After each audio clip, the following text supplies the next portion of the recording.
Merci à toi de me recevoir. Je suis très content d'être là avec toi. J'ai 28 ans, je suis à Aix-en-Provence et je suis freelance depuis bientôt 6 ans. J'ai commencé en tant qu'étudiant freelance il y a un moment de ça et j'ai continué après les études il y a presque 4 ans. Globalement, j'ai commencé par la rédaction web SEO. Aujourd'hui, j'en fais encore, mais j'ai ajouté plein d'autres cordes à mon arc, le copywriting, la stratégie de contenu, l'accompagnement de personnes qui veulent monter en compétence sur ces sujets. Et depuis quelques mois, alors, globalement, c'est sur l'année 2022 que ça s'est passé, mais je développe ce que j'appelle le slow freelancing. C'est un écosystème, c'est un podcast, c'est une newsletter, c'est une formation, c'est un mot valise désigne un concept que j'ai pas inventé, mais qui rassemble en fait plein de choses liées au slow business, au slowpreneuriat, mais appliquées vraiment au freelance. Le but, c'est tout simplement de travailler moins, mais mieux, sans gagner moins, avec 3 piliers qui sont ralentir, prospérer et kiffer, parce que le travail n'est pas l'alpha et l'oméga de la vie, même quand on est freelance, et qu'il y a quand même pas mal de choses sympas à faire à côté. Mais c'est pas non plus une raison pour sacrifier notre business et nos clients, ni notre revenu d'ailleurs. Aujourd'hui, mon activité, ça reste quand même en grande partie travailler pour mes clients, donc sur les sujets copywriting, rédaction web, stratégie de contenu, clients qui sont surtout des startups, agences, dirigeants, entrepreneurs, indépendants et parfois TPE, PME dans différents secteurs, sur différentes thématiques, dans toute la France, parfois en Belgique, parfois en Suisse. Peut-être juste pour nous donner un peu de contexte, qu'est-ce que tu as fait comme étude avant d'arriver à la rédaction web? Alors, j'ai fait un DUT technique de commercialisation après un bac ES, parce que je savais pas du tout quoi faire de ma vie, clairement. Et je me suis dit, ça a l'air intéressant, il y a de la com, il y a du marketing, du business, de la vente, ça peut être sympa, peut-être que je travaillerai juste après. Alors, pas du tout, parce que au lieu de travailler à bac+2, j'ai fait encore 5 ans derrière. Parce que du coup, après, j'ai fait une année de césure, parce que je voulais préparer les concours des écoles de commerce. Donc, j'ai fait un an où j'ai mis des sous de côté, j'ai travaillé, j'ai préparé les concours des grandes écoles. Ensuite, j'ai intégré Montpellier Business School, donc une grande école de commerce. C'est pas HEC, mais elle est quand même, aujourd'hui, je pense qu'elle est dans le top 10, top 15. Une belle école où on a un parcours assez intéressant, puisqu'on a un an sur campus, un an à l'étranger, un an de césure où on travaille, et un an d'alternance où on travaille pas mal aussi. Et au final, je me suis formé aussi en autodidacte, on va dire, à la rédaction web, au contenu et à tout ça, puisqu'on n'apprend pas forcément ça à l'école. En tout cas, pas aujourd'hui, ça viendra peut-être, mais ce que je fais aujourd'hui en freelance, il n'y a rien du tout que j'ai appris à l'école. Ça utilise des notions, ça rentre dans, par exemple, le marketing digital qu'on a étudié à l'école, dans l'entrepreneuriat, dans ces choses-là. Mais tout ce qui est vraiment technique, pratique, vraiment rédiger sur Internet, rédiger des articles, faire du SEO, faire du copywriting, tout ça, on n'apprend pas à l'école. Donc ça, c'est plus en autodidacte, on va dire, sur Internet. Quels sont tous les types de contrats de travail ou contrats pour travailler que tu as testés jusqu'à aujourd'hui? Alors, j'en ai testé pas mal. Là, ça fait 4 ans que je suis 100% freelance. Mais avant ça, donc de mes 16 ans à mes 25 ans, j'ai fait pas mal de stages, j'ai fait une alternance, j'ai eu pas mal de jobs d'été, donc sous format CDD, un CDI quand j'étais en année de césure, et j'ai fait de l'intérim aussi, parfois, notamment l'été. Donc ça faisait une bonne vision sur le monde du travail avant même d'avoir fini mes études, du coup. Et j'avais calculé que au moment de finir mes études, donc au moment de finir mon Master 2 en 2019, j'avais bossé dans plus de 10 entreprises. Qu'est-ce que tu retiens de toutes ces expériences? Est-ce que tu peux nous citer, par exemple, un avantage de chacun de ces types de contrats? Ouais, pourquoi pas. Alors, je trouve que quand on est étudiant et qu'on a besoin de travailler, les jobs étudiants, il y en a pas mal. Il n'y en a peut-être pas forcément assez, forcément, mais je trouve que c'est bien d'avoir. Alors, job étudiant, c'est souvent les CDI parce qu'on ne sait pas forcément combien de temps ça va durer, etc. C'est intéressant parce que on est engagé, on sait qu'on va avoir des sous qui vont tomber tous les mois pendant X mois et que tant que tout se passe bien, ça va continuer. Les CDD, on sait ce qu'on a, on sait pas ce qu'on a après, mais ça dépend du cadre, est-ce qu'on est étudiant ou pas, mais en tout cas, derrière, on sait que ça peut être renouvelé ou que derrière, on va devoir chercher autre chose. L'intérim, bah, ça ressemble un peu au freelancing d'une certaine manière, vu qu'on sait qu'on est à cette mission, que ça va durer de tel jour à tel jour, qu'on va gagner tant, que ce sera vraiment, voilà, tout est carré, tout est clarifié dès le début, et on sait à quoi nous en tenir. Euh, Alternance, c'est intéressant parce que c'est très professionnalisant. On travaille et on va à l'école et on retravaille et on va à l'école. C'est assez dur, hein. Je pense que je suis pas le premier à le dire, mais l'alternance, c'est assez exigeant parce que on attend, nous, d'être de vrais professionnels. Certes, on est en formation, mais au final, la plupart des alternants sont pas vraiment là pour être en formation, ils sont là pour vraiment bosser. Ce qui peut être bien quand même, puisqu'on apprend plein de choses, on apprend dans le dur, en fait, sur le terrain. Donc, on apprend à travailler vraiment avec des vrais managers, des vrais collègues, des vrais projets, des vrais objectifs. Ce qui est peut-être pas forcément le cas en stage. Stage, c'est sûrement j'ai 4 stages en tout, en comptant un stage de troisième. Mais les stages, c'est pas mal parce que il n'y a pas beaucoup d'enjeux au final. On est là en observation, en apprentissage, en, ouais, on observe un peu ce qui se passe et on a parfois des rôles, mais c'est bien de voir de l'intérieur, du coup, certaines entreprises, certains milieux du travail. Donc, ouais, franchement, c'est hyper intéressant d'en faire un maximum avant la fin des études, même après si possible, mais si besoin, je veux dire. Mais voilà, en tout cas, je regrette rien de tout ça, même si je me suis jamais senti bien vraiment dans aucune de ces expériences, à part le freelancing. Alors, on va revenir sur le freelancing, mais juste avant, est-ce que tu peux nous dire sur ces types de contrats et le niveau d'autonomie qu'il faut avoir dans chacun d'eux? Euh, alors, je pense que ça dépend de est-ce qu'on est là en tant que job, justement, job étudiant, stagiaire ou pas. Enfin, je pense que le type de contrat, au final, c'est pas ça qui détermine vraiment le niveau de responsabilité, ce qu'on attend de nous, etc. C'est vraiment le contexte, pourquoi on est là, pourquoi on est recruté. Mais j'ai déjà été, par exemple, hyper investi dans un stage parce qu'on me considérait vraiment comme un salarié comme un autre. Donc, c'est bien, c'est responsabilisant. À l'inverse, il y a d'autres stages où on est là vraiment en observation, on attend, on s'ennuie en fait parfois, ça arrive.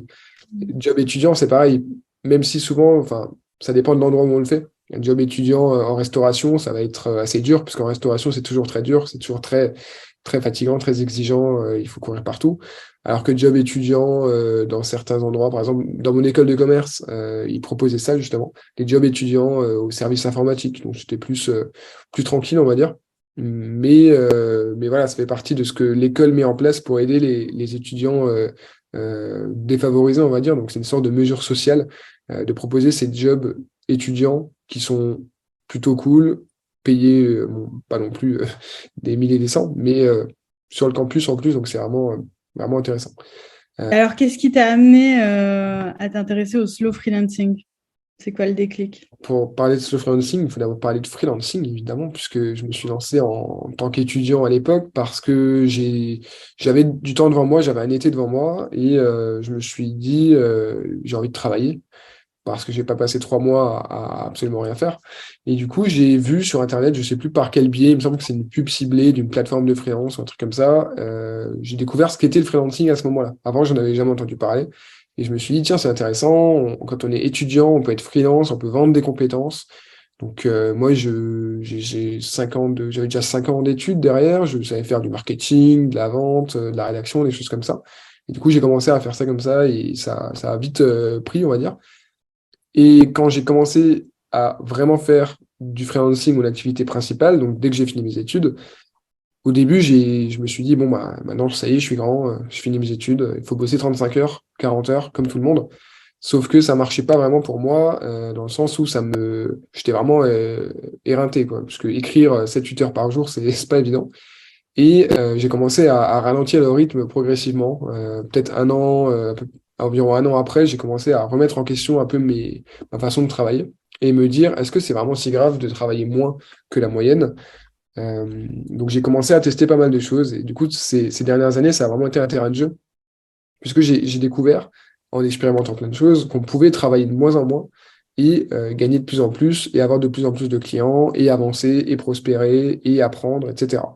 Alors, c'est pas de la magie, c'est plein de petites méthodes, petites astuces, en fait, et tout ça corrélé avec un mode de vie général, hein, et un mode de travail qui permet de travailler plus efficacement, de travailler avec les bons clients, de vendre ce qu'on fait de mieux au meilleur prix, de la meilleure manière possible, au bon timing, etc. Et aujourd'hui, je travaille entre 2 et 5 heures par jour maximum, et ça me permet de très bien vivre sans pour autant travailler dur non plus. C'est vraiment un métier qui est cool. Je ferais pas forcément ça bénévolement. On dit toujours, si l'argent n'existait pas, est-ce que tu ferais ce que tu fais? Ben, clairement non. Si l'argent n'existait pas et si on avait un revenu universel, je ferais carrément autre chose. Mais en tout cas, c'est plutôt pas mal. Quand on trouve un job qui nous plaît en freelance, on a cette liberté-là de le faire un peu à notre manière, mais de créer notre propre manière d'exercer ce métier. Et ensuite d'attirer à nous des clients, ou d'aller les chercher d'ailleurs, qui nous ressemblent, qui nous comprennent, qui ont besoin de nous et qu'on va vraiment pouvoir aider là-dessus. Concrètement, ça ressemble à quoi tes journées de travail? Mhm. Ça ressemble à des journées qui sont guidées, on va dire, par des objectifs de to-do list, en fait, concrètement. Je me dis, aujourd'hui, il faut que je fasse ça, ça et ça. On verra quand est-ce que je le fais. Est-ce que je le fais le matin en me réveillant parce que je suis en forme, j'ai envie d'avancer, hop, c'est fait au bout de quelques heures, et après je passe à autre chose et je fais toute autre chose. Ou alors est-ce que j'ai un peu de mal à m'y mettre le matin, donc peut-être que je ferai ça plutôt l'après-midi. Ou alors peut-être que, bah, en fait, non, cet après-midi, j'ai autre chose de prévu, on m'a proposé une super rando, bah, je le ferai ce soir, du coup. J'essaie d'être vraiment flexible, travailler vraiment au meilleur moment pour moi. Le moment où je serai le plus efficace, où j'aurai le plus envie de travailler, je serai le plus en forme et je me mets pas de pression là-dessus. Après, j'essaie aussi d'avancer au jour le jour un peu sur. Alors, j'ai de la visibilité sur mes enfin, sur mes clients actuels par rapport aux récurrents, sur mes clients avec lesquels on va commencer à travailler ensemble, etc. Mais je me fixe aucun objectif de chiffre d'affaires, je me fixe aucun objectif à aucun niveau d'ailleurs. Et pourtant, bizarrement, ça continue à bien croître et à bien avancer et tout se passe bien. Au final, je pense que quand on fait les choses bien comme ça, sans même avoir de journée type et sans avoir d'horaire fixe, sans avoir de routine, euh, du moment qu'on fait les choses vraiment alignées avec qui on est, avec ce qu'on veut et qu'on essaie d'avoir le minimum de stress possible au quotidien, euh, le minimum de fatigue, le minimum de contraintes, bah, tout avance plutôt bien au final. Certaines personnes ont besoin d'un cadre de règles, de routines, etc. Ça aide parfois, ça dépend de comment on est fait, comment on réfléchit. Moi, j'aime bien me sentir vraiment le plus libre possible pour pouvoir avancer comme je veux, comme je le sens, du moment que mes clients sont livrés à temps, qu'ils sont contents. Peu importe pour eux que je travaille la veille à 2 heures du matin ou que j'ai fini une semaine avant. Voilà, j'essaie d'être rapide dans mes livraisons, de ne pas avoir de liste d'attente de 3 mois. Si je suis pas disponible quand on me propose un projet, bah, je le renvoie à quelqu'un que je connais, ou je dis que je suis pas dispo, mais que j'aurais bien voulu. Mais voilà, pas de journée type. Chaque jour est différent, sans pour autant dire que je fais tous les jours des choses incroyables, hein. Parfois, il y a des jours où je fais juste pas grand-chose, mais c'est bien aussi, ça aussi, la liberté de ne rien faire. Donc, du coup, il y a des moments où tu ne fais rien, c'est pas très grave. Et il y a des moments où tu ne peux pas accepter de clients parce que tu es déjà complet. Où est-ce que tu mets la jauge? Comment tu décides que tu peux accepter un client ou que tu ne peux pas accepter un client? Parce qu'on voit souvent des freelances qui, dans la peur de la phase où ils n'ont pas d'activité, vont préférer accepter trop de clients d'un coup. Au début, je faisais une erreur que font beaucoup de free, c'est que on a cette phase de, effectivement, on a plein de travail, donc on dit non à tout le monde. Et quand ça commence à se tasser parce qu'on a fini ce projet-là, parce que tel client arrête, etc., ben, on a un petit passage à vide. Et du coup, pendant ce temps-là, on se dit, voilà, vite, il va falloir que je trouve des nouveaux clients. Et donc, pendant quelques semaines, on gagne plus grand-chose. Ça, je l'ai vécu pendant 1, 2 ans.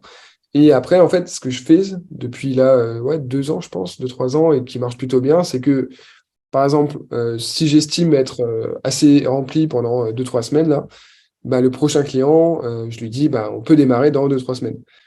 Une fois que ça c'est fait, le prochain, bah, je vais lui dire, bah, là, j'ai pas de dispo avant mi-décembre, quoi. Enfin, avant 1 mois et demi. Et quand j'atteins à peu près 1 mois et demi, 2 mois de délai, je préfère dire que je suis juste pas disponible parce que rares sont les clients qui sont prêts à attendre 2, 3 mois pour commencer. Il y en a, mais souvent c'est pour hier ou pour aujourd'hui si possible. Donc, je préfère pas faire de liste d'attente, sachant que après les projets, ça évolue en fonction de la disponibilité de mon client. Parfois, ça traîne un peu. Euh, moi, j'essaie d'être réactif, mais les clients derrière, ça dépend du type de structure. Quand c'est des petites structures, ça va vite. Quand c'est des plus grosses structures, forcément, ça traîne un peu. Le temps que les décisions se prennent, que les budgets soient alloués, que tout le monde donne son avis sur tout. Mais en tout cas, j'ai toujours, on va dire, un niveau très correct de clients. Parfois, je suis full, mais en général, j'essaie de garder un emploi du temps correct. Et là, par exemple, je sais, on est début novembre, je sais que j'ai plusieurs projets en cours qui sont assez massifs, qui vont durer jusqu'à janvier, février. Donc là, je suis assez réticent sur les nouveaux clients. Donc, je prends quelques appels euh, pour des petits projets. Et je dis que oui, on peut commencer rapidement, mais du moment que ça reste des petits projets, ça va. Par contre, si là, demain, on me propose un énorme site dont il faut faire tous les textes, bah, je vais dire que ce ne sera pas possible avant l'année prochaine. J'essaie de jauger comme ça en fonction de la charge de travail estimée et du temps estimé de réponse par rapport à mes clients, etc. Sachant que j'ai toujours en permanence entre 10 et 15 clients, on va dire, sachant que certains clients, c'est des tout petits clients où je fais juste un post LinkedIn par semaine, ce qui prend vraiment très peu de temps, et d'autres où c'est vraiment rédiger des pages et des pages de sites, rédiger des articles, rédiger des contenus de manière assez volumineuse. Quelle est la différence que toi tu vois entre le salariat et la définition que tu as du freelancing? C'est un peu l'opposé dans le sens où quand on est salarié, en général, hein, évidemment, il y a des exceptions, mais quand on est salarié, on travaille dans une structure pour quelqu'un, euh, pour un projet qui nous dépasse, dans le sens où c'est quelque chose qui demande beaucoup de ressources, parce que sinon on ne serait pas salarié de cette entreprise-là. On n'a pas, on peut avoir de la liberté à différents niveaux. Ça va de zéro à beaucoup de liberté quand on est vraiment autonome et qu'on est responsabilisé. Ça peut être super le salariat, ça peut être atroce. Ça dépend des cas, ça dépend des ressentis, des situations. Le salariat n'est pas mieux que le freelancing, tout comme le freelancing n'est pas mieux que le salariat. À l'inverse, justement, le freelancing, c'est choisir de mener sa propre aventure, euh, travailler pour les projets qu'on veut, les clients qu'on veut, faire ce qu'on veut pour eux. Donc, ça peut être un métier qu'on connaît, ou alors on peut se former à un nouveau métier en quelques mois, ça dépend lesquels, ou en quelques années. Soit la voie on va dire, du cadre, de la sécurité et on va dire, de l'équipe aussi, parce que quand on est salarié, on est intégré à une équipe, à une structure. Soit la voie avec le freelancing de la liberté, de l'indépendance, de l'autonomie qu'il faut aimer, qu'il faut savoir gérer et dont il ne faut pas avoir peur. Ça dépend des caractères. Donc, en statut freelance, aujourd'hui, ton contrat de travail ou ton contrat pour travailler, c'est quoi? Est-ce que tu as créé une micro-entreprise, une entreprise? Je suis micro-entrepreneur depuis le début et je compte le rester jusqu'à ce que je dépasse le seuil. Donc, je fais partie de cette catégorie-là parce que j'ai pas de charge en fait. Je délègue très peu, j'ai pas de charge, donc j'ai pas d'intérêt à passer en société. Et là, le seuil vient d'être relevé à 76 ou 78 cas par an. J'ai encore un peu de marge, mais je pense que c'est déjà pas mal. Est-ce que tu as envie de dire quelque chose aux personnes qui s'intéressent au freelancing et peut-être ont entendu ce mot pour la première fois aujourd'hui? Ouais, complètement. Mais le freelancing, pour moi, c'est une voie parmi tant d'autres. C'est clairement la mienne, c'est celle de beaucoup de monde. C'est pas non plus la voie de tout le monde, hein. Il y a plein de personnes qui se sentent pas du tout à l'aise dans le freelancing parce que c'est pas la manière dont ils voient le travail. Quand on est freelance, on est tout seul, a priori, évidemment, parce qu'après, tout l'enjeu, c'est de s'entourer des bonnes personnes, que ce soit des copains freelance, que ce soit un réseau, que ce soit des professionnels, par exemple, pour tout ce qui est administratif, compta, etc. Mais en tout cas, on gère tout. On est seul décisionnaire, personne nous donne d'ordre. Même les clients, au final, c'est pas vraiment des patrons. Les clients, c'est des personnes avec lesquelles on travaille, c'est des partenaires, c'est nous qui sommes là pour les aider. Donc le rapport, il est différent. Mais en tout cas, voilà, c'est peut-être une voie qui est faite pour la personne qui écoute. Pas forcément, mais si on a cette appétence-là, qu'on se dit, j'aimerais bien quand même être tranquille, maîtresse à bord et avancer comme je veux, développer mon propre business, sans pour autant prendre trop de risques et avoir trop de responsabilités non plus, parce qu'on ne gère pas non plus une multinationale quand on est freelance. C'est un bon moyen de tester ça. Et quand c'est bien fait, ça peut vraiment décoller assez rapidement, soit en créant du contenu pour attirer des clients, en allant prospecter pour aller les chercher. Et il y a plein de métiers à faire en freelance aussi. Il y en a de plus en plus en France, des freelances. Donc voilà, on est assez bien entouré, on trouve facilement les réponses aussi aux questions qu'on peut se poser. Quelle que soit la question qu'on se pose par rapport au freelancing, il suffit de taper sur Google et on aura des tonnes d'articles. Sur YouTube, on a des tonnes de vidéos, on a plein de podcasts, on a sur LinkedIn plein de personnes qui créent du contenu, dont moi. Et vraiment, il y a énormément de ressources aujourd'hui, ce qui n'était pas forcément le cas il y a 5-10 ans quand j'ai commencé à regarder tout ça. Est-ce que tu as une anecdote pour finir sur tous ces types de contrats? Le freelancing peut vraiment être une porte de sortie insoupçonnée parfois, parce que quand j'étais en alternance, en dernière année d'études, ça m'a un peu sauvé la vie dans le sens où je vivais assez mal mon alternance. Déjà au niveau du transport, j'avais 2 heures le matin, 2 heures le soir parce que j'avais mal calculé mon plan.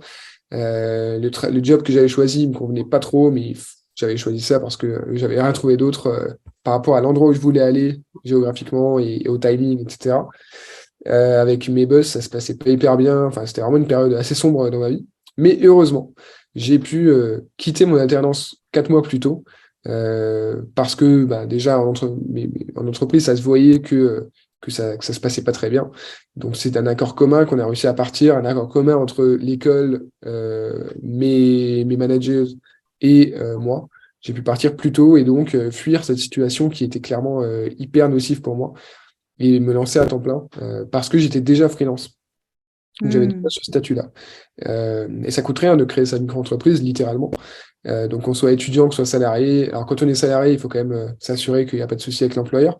Mais quand on crée sa micro-entreprise, c'est toujours une porte de sortie. Et ça, en fait, ça devient possible de facturer. Alors, c'est un peu bizarre dit comme ça, mais n'importe quoi à n'importe qui. Donc, voilà. Et c'est un bon moyen aussi de tester des idées.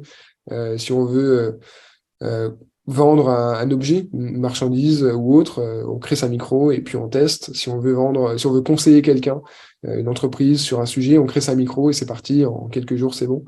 Donc voilà, on n'a rien à perdre à tenter ça, sans se lancer à 100% dans l'aventure de l'indépendance et se dire ça y est, je suis freelance. On peut faire du freelancing à côté de n'importe quoi. Ok, génial. Et merci Brice. Si on veut en savoir un petit peu plus, on peut te retrouver sur ton podcast, Slow Freelancing, le podcast, c'est ça? Exactement. Le podcast, il y a une newsletter aussi qui est associée. Et après, je suis pas mal présent sur LinkedIn, sur Instagram aussi, Brice le Slow Freelance, et sur Objectif Slow Freelancing, c'est un peu l'école du Slow Freelancing.